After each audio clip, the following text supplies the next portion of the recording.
महान ओशो ने कहा, किसी भी चीज़ को याद करना हो तो उसे दोहराते रहो, बार बार उसको पढ़ते रहो और दिमाग में उसकी तस्वीर बनाते रहो।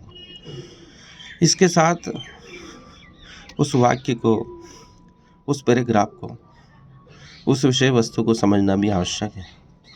बार बार रिपीट करने से हमारे मन मस्तिष्क में उसका अंकन हो जाता है, उस विषय का अंकन हो जाता है और वह हमेशा के लिए याद रह जाता है। तो याद करने की सबसे सरल विधि है कि उसे रटते रहो, जिसे हम तोता रटंत भी कहते हैं, लेकिन वह आवश्यक है।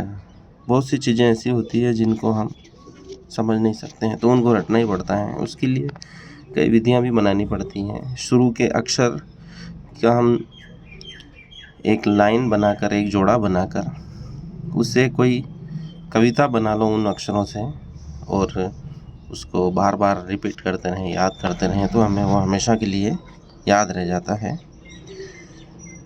समझना भी आवश्यक है।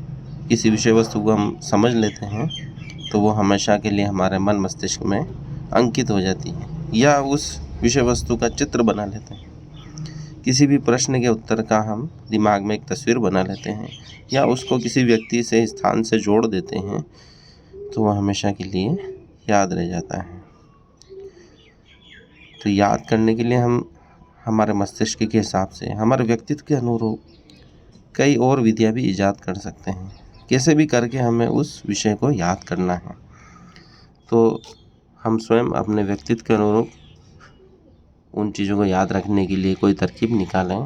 किसी को मन मस्तिष्क में तस्वीर बनाना पसंद होता है तो उन प्रश्नों को, विषय वस्तु को उन तस्वीरों से जोड़ देता है।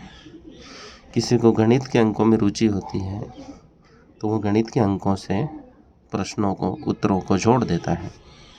किसी को कला में रुचि होती है तो वह कला के माध्यम से उन चीज़ों को याद रखता है। तो अपने व्यक्तित्व का परीक्षण कीजिए और चीज़ों को याद रखने का प्रयास कीजिए। आपको परीक्षा में अवश्य सफलता मिलेगी।